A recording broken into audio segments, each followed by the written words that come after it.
Good morning. So that is us starting our second leg of the International Appalachian Trail. We are in Larne and we are going to be walking to Churn, which will be the shortest leg, and it is about an hour's walk along a flat coastal path. It's a good way to relax after the second day, or for the second day. Nice start to the morning, lovely sunny day. If we look around, actually absolutely gorgeous this morning.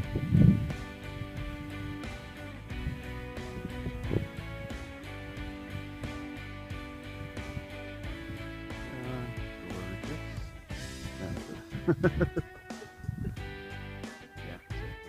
it's a bit more Larnish if you look this way, so we'll just stick to this direction. And there's a really happy dog. Ralph, are you a happy boy?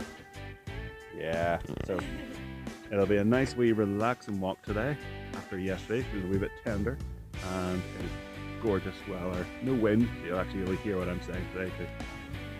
Alright, let's get going.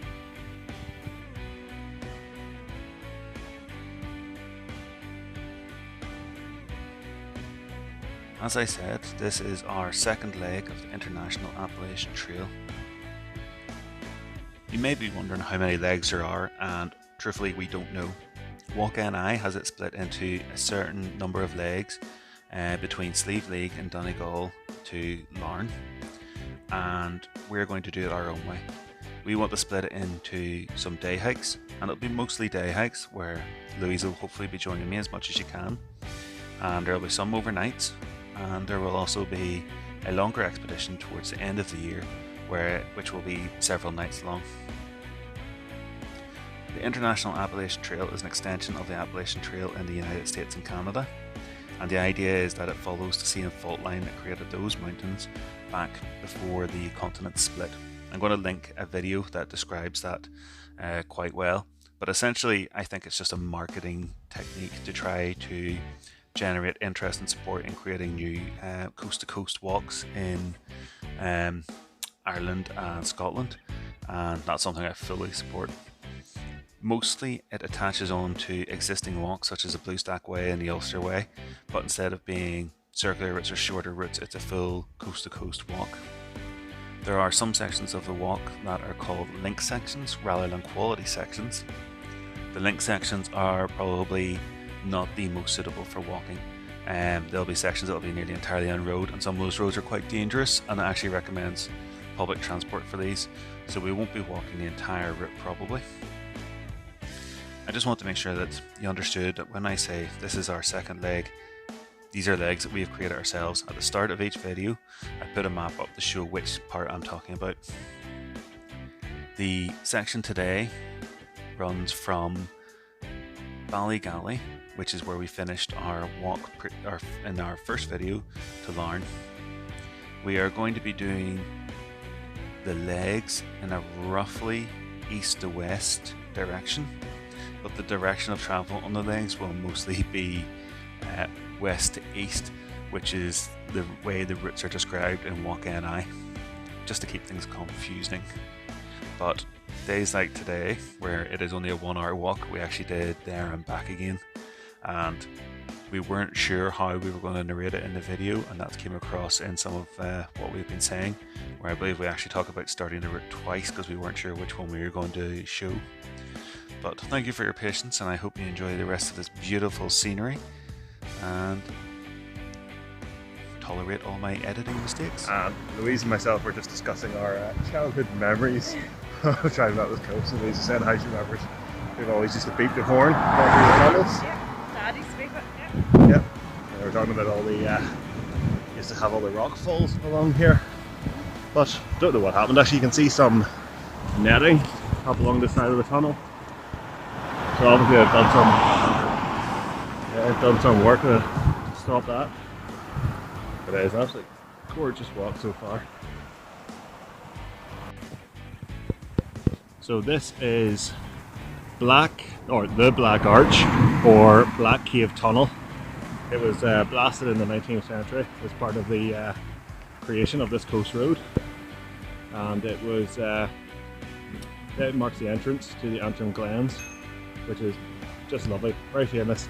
In very famous for people ringing bells and beeping horns as they go through it. I think Louise had that experience as a child as well. Yeah, as a child, whenever we were going to the caravan up to Benome, we used to come through here and Dad used to sweep the horn. Yeah, and then this is the Devil's Churn, it's called. You can see these rocks and the water rushing down in between. And we've got this wee staircase goes down as well. So there is somewhere down here, there is a cave, I think.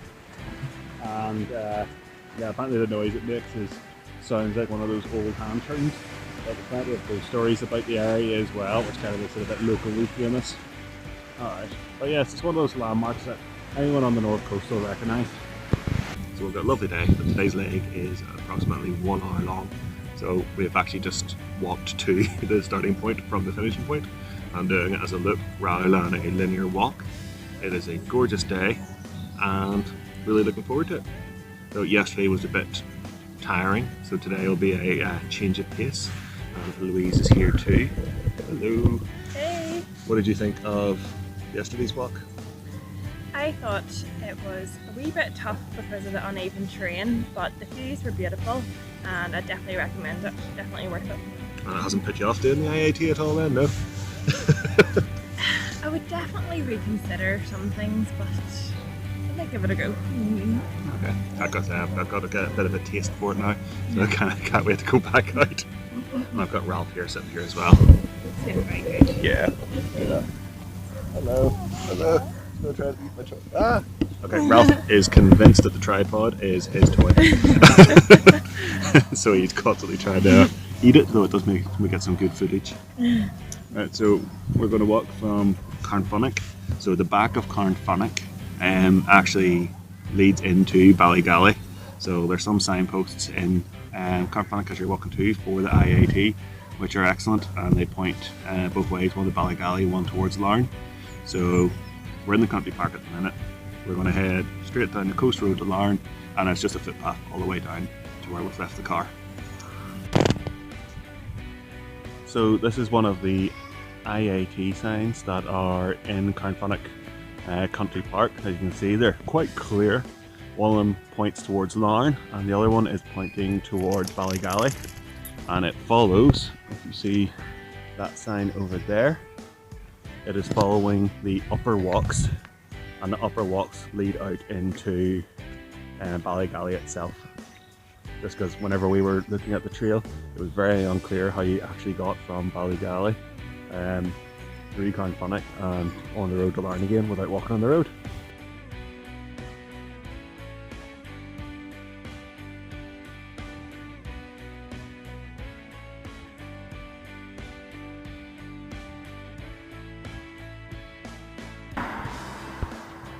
So I hope you can see that, but those islands are the maidens, well they're islets really, they're too small to be islands. They both have lighthouses. The west maiden, which is the one over here, is the one with, it looks like a house on it. It's been abandoned since 1903. And the east maiden, the one on the right hand side from here, became automated in 1977. So this is the final stretch. If you did the IAT from Donegal to here, this would be coming up to the finish line. As far as we know, there is no defined finish point, but if you go down this hill, you can see it at Larne. You can see the stacks from the power plant that we were able to see from the Antrim Hills. So this is pretty much it. This is pretty much where it ends. This coastal path just goes into the Larne centre itself, and that's it. So we're treating this as kind of like we're kind of doing it backwards, but if you were doing it the full thing, this would be it. You'd be so relieved by the time you saw Larne, and you would be the only people possibly in history who have said, God, I am so glad that I can see Larne. I am in Larne, yes. But luckily we're only doing this as a wee day hike, so we're not that happy to see Larne, to be honest. But from this point on, we'll go further around the north coast. We're going through the Antrim Glens, and we'll be going into Donegal. That should all be absolutely gorgeous. So Larne, bye bye.